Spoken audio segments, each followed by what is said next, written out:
Hi there, it's Christy, Hey, and this is Dan. and we're Embrace the Crazy, where we discuss all things that is crazy about our lives. We discuss our four kids, our managing our businesses, our lives in general. And as you can probably tell, today, if you're watching on video, today we're talking about Christmas. Merry Christmas, everyone. Merry Christmas, everyone. For those that celebrate, for those that don't, obviously it's end of year. It's still a really crazy and exciting time where people are trying to finish up work for the year and get ready to see family and go on holidays and do all those fun things. So however you're enjoying, hope you have a really great end of break. Definitely, definitely. So today we're going to talk about how you don't just marry a person, you marry their Christmas traditions. And this has been quite a nice journey for us because we had quite similar experiences growing up. So we're going to touch on our experiences as children, and then we talk about how we married them together and how we embrace the crazy of Christmas. So I think our Christmas traditions and our family traditions were very similar growing up. You know, the huge focus of Christmas for me growing up was spending time with family and that magical experience of waking up on Christmas morning, the excitement, the anticipation, and spending all day eating with family, and playing with new toys, and all the cool stuff that Christmas brings. And I think that that Dan probably had a very similar. Well, I know that Dan had a very similar experience. Without a doubt, look back on it with many joyful memories on Christmas, and obviously look forward to it as many more to come. I think what always stood out to me is when we first got married and we started doing our Christmases together, and it was quite an awakening because you thought that, well, that's how Christmas is, or that's how we do Christmas. And then you and your family would do things not massively differently, but differently. Yeah, that's right. And it was such an adjustment because you'd have to go, oh, okay, is that what you do? Okay. It's a little bit strange. Okay, that's different to what we do, but I can work with it. Yeah. And you had lots of little cool things that you did that were different, but it always kind of kept me on my toes a bit with, oh, okay, so let's do that. All right, cool. Yeah, we can do that. Yeah, that's a bit different, but I like that. I think how you present the presents was one that always stood out to me right at the start, which was, Santa would always give our presents underneath the Christmas tree, whereas Santa would give your presents in a sack at the bed. And I couldn't get over that. And I remember us talking lots about that, saying, well, we can't do that. That's not what Santa's going to do for our family. Yeah. But inevitably, we've made it work for us, haven't we? Definitely. We've definitely worked out what works for us and what works for our family. So we've married them quite nicely, I think, our traditions, and we've made new traditions. So one of my huge things about Christmas, and I just have to tell you this, was the anticipation of those presents at the end of my bed. And I never would have guessed that, Christy. And I wonder where our kids get that from. And waking up, hey, that makes me sound really bad. That's great. And that, waking up, that excitement, waking up at 3 a.m. and rifling through in the dark, trying to feel around what's in the pillowcase at the end of the bed. And then one year, my older brother put out a sleeping bag, thinking that he'd get extra presents if he put out a bigger vessel for Santa to leave presents, and all those really fun things, and playing with our new toys in the street, in the backyard, on at absolute God knows what hour it was, and just having the best time. And then seeing when we often used to go to Mudgee, which is where my parents are from. We have lots of family there, and a lot of my cousins would be staying, and just that excitement, that ramp up of Christmas. And I hold those memories really, really, really, really strong. And it's really interesting, even within a family, how they look back now and I think, oh yeah, we did this whole family thing, but even they did things a little bit differently. Like my aunties and uncles and cousins had different traditions. And I think that's the wonderful thing about Christmas. It can be whatever your family subscribes to, whatever your family wants to do. That can be your tradition and how you do it. And it can be the same, it can be different. And for many people, it is very different.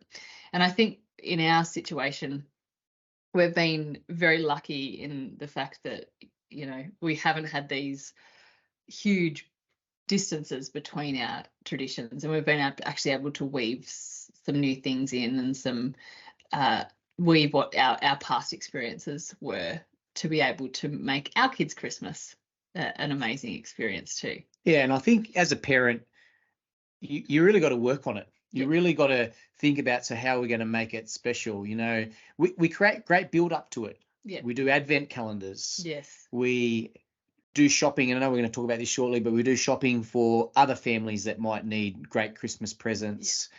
We do Secret Santa. We do all these things that we go and look at Christmas lights. We set up Christmas lights. Yes, we're a little bit crazy, but we really like it, and we really like to build the excitement up for our kids, and so, and you can see that in them. And I think our parents did that for us, and it made us feel really special. It made us feel really involved, and it made us really excited by everything that it was. And now it's even more of a pleasure to be able to do it for your kids. Definitely. And see the joy that they have. And I think sometimes, like, I think you're very excited and love it. For me, I'm probably, I do love it and I enjoy it, but I'm more medium, I would say. I'm less on the over top side, and I'm of course coming towards that side. You know, I'm the one helping with all the lights and stuff like that, and I like it now. I think it looks great, but it's taken me a bit of a while to get there. But I think seeing how much the kids enjoy it and how much they love it really makes it a no nonsense easy thing to do, because it's so worth it when they're so happy and so excited by it. Definitely. And I thought Christmas was fantastic as a child, as I've already told you, but it has become so much better being a parent at Christmas time, and seeing the faces light up when the kids get something that they really wanted, or they've really, you know, been asking for, and seeing that absolute magic in their eyes. I remember having Christmas at our house a couple of years ago when our youngest was really little, and I took a photo of her sitting at the bottom of the Christmas tree, just looking up at this tree, and she had this complete look of awe on her face, and that encapsulated Christmas for me. And that was just, I just felt so amazing seeing the magic of Christmas through my children's eyes. It's great seeing it from a child's perspective when I was little, but also seeing it from a parent perspective. It really humbles you and really exposes you to all of that absolute magic that Christmas can bring with it. And it doesn't need to be this huge spectacular. It's, you know, the little things, the Christmas tree, the turning on the lights on the Christmas tree. It always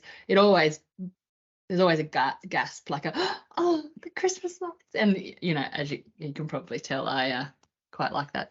So, but in terms of how we've married our Christmas traditions together, so I think the biggest one for us, and the biggest challenge, was how are we going to manage both of our families and both of our events.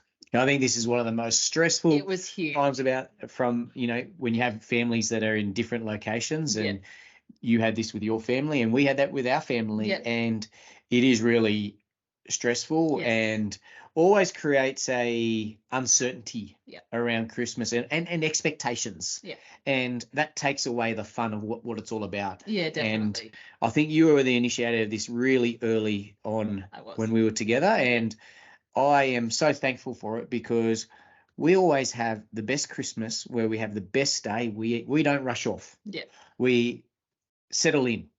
And I expect that we'll be there for before lunch, we'll be there for lunch, and we'll be there for dinner. Whether it's at our house or at our families, I expect us to do that. And I don't expect us to be running away or having to get somewhere else. And I understand that lots of people and families need to do that. But I think how you initiated that, Christy, and explain what you did, because to me that was a huge turning point in being able to really enjoy Christmas and have such great days where it's not only about being with your family, but it's also about relaxing. And I think people at Christmas time really forget about this. Yeah. They get all crazy and they're like, oh, we've got to go and see everyone. We've got to go and do all these things. And it's all really nice to do that. But Christmas is more than one day. Christmas is a longer celebration. It can be. Yeah. And it's supposed to be with family where you actually talk to people. Yes. And you spend time with them. Not and you have fun. and you're not trying to get out, we've got to do presents because we've got to go and do these things. We're not doing that. So explain a little bit of how you initiated this. Yeah, look, this was the one thing that I found really interesting in your family. On Christmas Day, you guys would either do your own thing or have something with your dad's family. And then on Boxing Day, your mum's family would all come together. And I remember you telling me that, and tell me if I'm wrong here, your pop initiated that because he was like, okay, so this, we can't compete with lots of different families, and your mum's one of four. So that he put aside Christmas Day for the in-laws, the other side of the families. And then Boxing Day, all of Daniel's family would come together. And one of the first Christmases we spent together was at my family's place. And then Daniel got up on Boxing Day morning and was up to Sydney. So I lived in Canberra and Daniel lived in Sydney. Well, sorry, that's where we were from. So my family were in Canberra. Daniel got up, walked, and was out of the door ready to go to this Christmas, this family lunch on Boxing Day. And I just thought it was mad.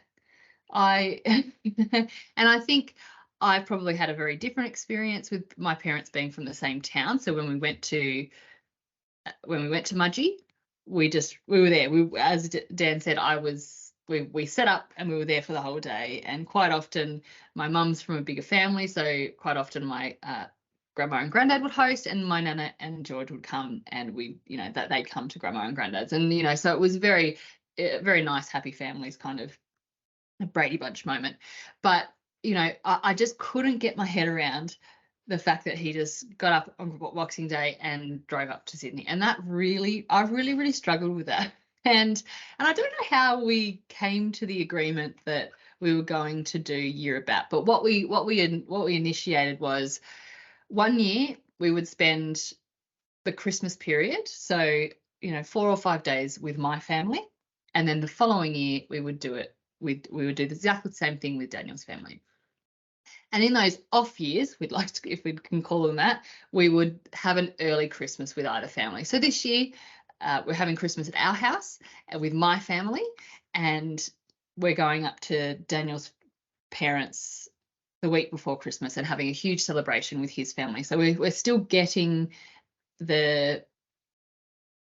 both families and doing it, but we're spending the Christmas period with one family. And I found that was, and it was a bit of negotiation between the families and etc. And because we're both from families of 4 siblings, that was also hard to try and line up. My brother and his wife is from Perth, so every second year they go to Perth for Christmas. So we kind of jumped on their train. So when they have Perth Christmas, we would have Christmas with Daniel's family. And it has happened that all of your siblings and all of my siblings and their partners have agreed that, okay, one year we'll have a Christmas with my family, and then the following year we'll have it with our in-laws' families. Yeah, I mean, I think one of the things that drove us towards this, and it's so funny because we've talked about this in other discussions, where we always try and do everything. Yeah. And Christmas is such a great example of that. We've got to see everyone. Yeah. That's what you do at Christmas. But the ability to be able to coordinate and then align over maybe a couple of years. Yes, it means I sometimes miss out on seeing my cousins and wider family and uncles and aunties, which I really love doing. And so we do miss that every second year. We used to, yeah, correct. But at the same time, it allows us to focus on our family and for us to enjoy the time and be together. And it's such a great initiative. I think every time I hear others that don't do this, I think, oh my gosh, you're really putting a lot of pressure on yourselves. And I get it. Lots of people need to do it and do it, and all good if you want to do that. But for us, it's one of the most fantastic things to be able to really focus in on your family and really catch up and spend time with them. And this was pre-children as well. We made this decision before we had children, and since having children, it is the best. I cannot champion this more because the kids need a bit of downtime as well. They're at the end of the school year. Everyone's crazy at this time of year, right? It's end of year parties. People are wrapping up work to go on holidays, and kids need a rest. Parents need a rest. Families need a rest. And trying to pull yourself from pillar to post to, see everyone and I understand, particularly if people are coming from other places, it makes it easier if we all just see each other on Christmas Day. But for us in our family, it's worked out that it's worked better if we do it this way. And we value that a whole lot more. And we get around it, right? So I think the key thing to call out here is it doesn't mean we don't see our other side of the family. We just see them earlier. Yep. So we have a celebration earlier. We'll go up, which we're doing actually this weekend, a couple of weeks before Christmas, and we're going up to spend time with my family and extended family. Yep. And then in a couple of weeks we'll do my family. Yep. And then we've had that celebration before a couple of weeks, and then we go and celebrate our Christmas. So it really works well for us. It really is an incredible way to celebrate and enjoy Christmas. And I'm very thankful that you did that. So we should move on though. Let's talk a little bit more about a contentious area, which I think you helped me out a lot with, which is presents. Oh, okay. So one of the challenges I always have with Christmas is I get carried away a little bit with the presents, and I really enjoy that part. And I like the giving part, and I like them to be special, and often special can sometimes mean big and excessive. And I'm very thankful that I have a partner that helps me a lot with this, and I push hard on it. I challenge it every year. I've always got some great thoughts and ideas in my head that I'm always trying to squeeze in and get happening. But I think you've given me the ability to be able to think beyond that and really make sure that you're really concentrating on the things that matter. And presents are really nice, and I know a lot of our family like to have presents, and so I'm not the preacher here, but I'm just saying you help a lot with this, and I think having a partner that does that is very helpful, because oftentimes you can get very much focused on this, and that's not what it's about. No, it's not about that, and we often forget that, and I think the kids often forget that. Definitely. But I know that you've worked really hard on that and have to continue to work on that year on, year out, because I'm always interested in something bigger and better that we can do to create the even more excitement. But it's really not about that. No. And I'm very thankful that you do that. And I think it's an important thing to keep front of mind, albeit I'll keep probably pushing against it. But I really do appreciate what you do there. Oh, thank you. You're welcome. That's a good segue, because this brings up generosity. And Dan's a very generous person, and he always has been. I remember when we were dating, we'd have to fight over who was going to pay the bill, and it was always Dan. He always won. He always used to go to the toilet when the bill was being paid, and he used to just come back and say, "Okay, we can go now." So, but generosity is really important in our family. Being generous of spirit and generous of heart, but also being generous because we are very lucky. We're very comfortable, and we know that other people aren't.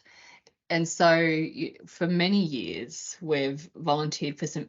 Vincent de Paul, delivering Christmas hampers. And we've recently, in the past few years, we've become big champions of Carunia House here in Canberra.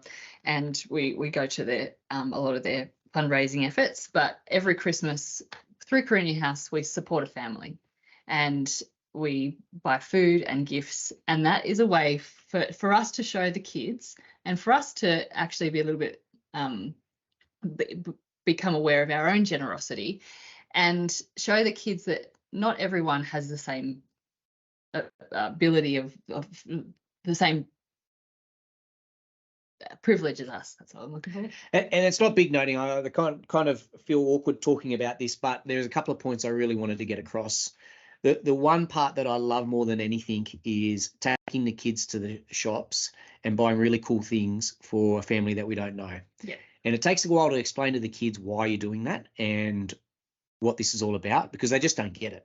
They're like, they do. So, yeah, but it takes a while for them to get that. Yeah. It's not straight away. It takes a few years where we get into a process, but it's one of the most joyful things, because they're able to look at things in a different light. Definitely. So rather than looking at, is that for me? and is that what I want? They start to look at it for someone else, and would they like that? You know, they're in the exact same shoes, we're the exact same as each other. They will like the same things. Yeah. And so that to me is one of the most satisfying things to be able to do, is when we go and do that. And it's quite a big effort because there's a lot of us and we're all trying to get things for different people and different families. But it's such a great way to teach your kids about what Christmas is really about, because it's really hard. Yeah. In our environment, in our world, it's really hard to do that. You know, we are focused on ourselves, and we've got big family, and what happens is presents come in, and it's also, we're so fortunate to have that, and we're so lucky to have family that want to display their affection in that way, and we're so thankful for that. But often it can be very self-centering, and so to be able to do that is really special. Obviously, we've got the school that also do things, the school, which we also help out with. So we really try and do quite a few angles there to help the kids really see that Christmas is much more than them opening up presents on Christmas Day. And also, it's much more. It opens their eyes to much more in the community as well. I remember when we were delivering hampers for St Vincent de Paul, and the kids would come with us, and you know, they'd see that not everyone lives in a house like ours, not everyone's family is the same as ours.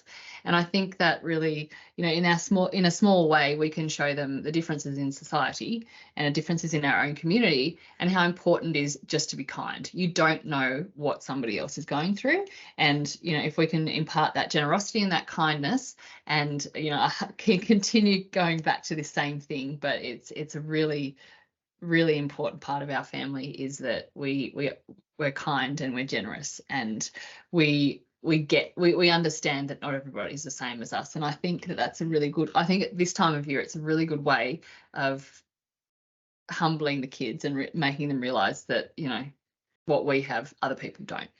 And I don't know what it is about that, delivering the hampers on for St Vincent de Paul, but it is always the most hottest day when we do it. It's terrible. It's awful. It's like, you know, you're sweating carrying these huge boxes. Sometimes they've got hams or something special, and you're juggling away. And I think they're the fun things of Christmas. You know, I think they're the things that you look back at and go, how nice was it that we were able to do that, and how nice was it that our kids were able to see that? Because what's going to happen is they're going to do that, or they're going to use a version of that in their own families, a little bit like what we did. Right? That's based on what our parents used to do.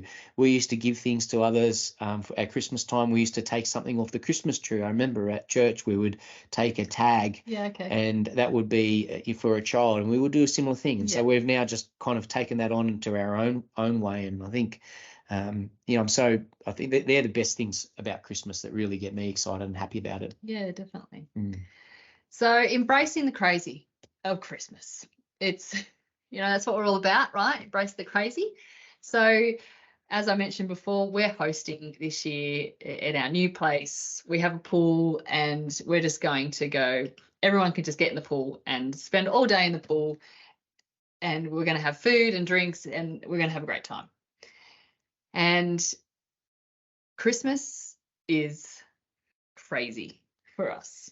You know, it's crazy. We've spoken a lot about our family catch-ups and our family dinners, and that's added to the excitement of Christmas. To that, it creates this explosion of craziness. We even have a dessert called crazy cake, let's be honest. So, you know, we love hosting, and particularly at Christmas, I'm very selfish. I feel like this is a bit of a selfish thing. I'm gonna point that out at the get-go.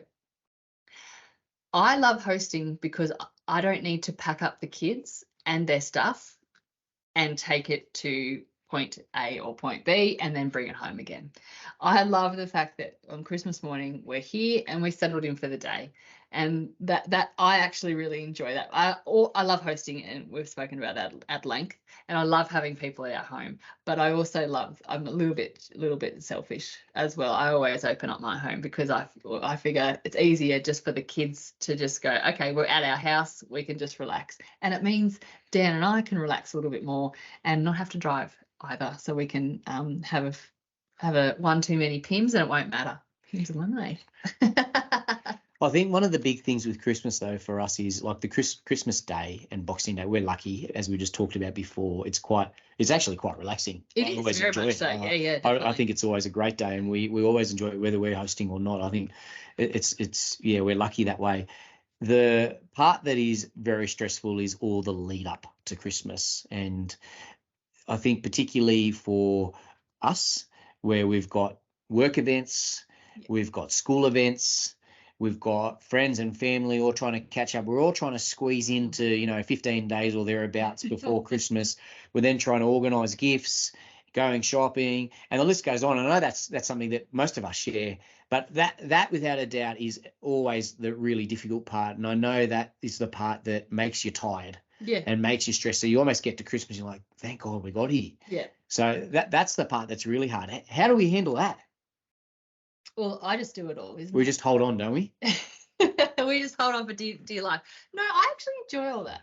And I actually was reading something the other day. I haven't told you about it, but we always think we need to ramp up towards the end of the year. Oh, and I was actually talking to someone about it at school this morning. I said, oh, we're on the downhill. Oh, no, I'm on the uphill. I've got so much to do. But I wonder how much of that so much to do is actually self-imposed. Do you actually have to do all the things? Yes, work, totally understand that. And the end of year, the school stuff. But can we go in with just not taking a breath before we go and before we do it, and taking some time and taking some rest? And yes, we do sometimes we do hold on for dear life and just pray that we're going to get through it. But I enjoy the Christmas parties. I enjoy the Christmas shopping.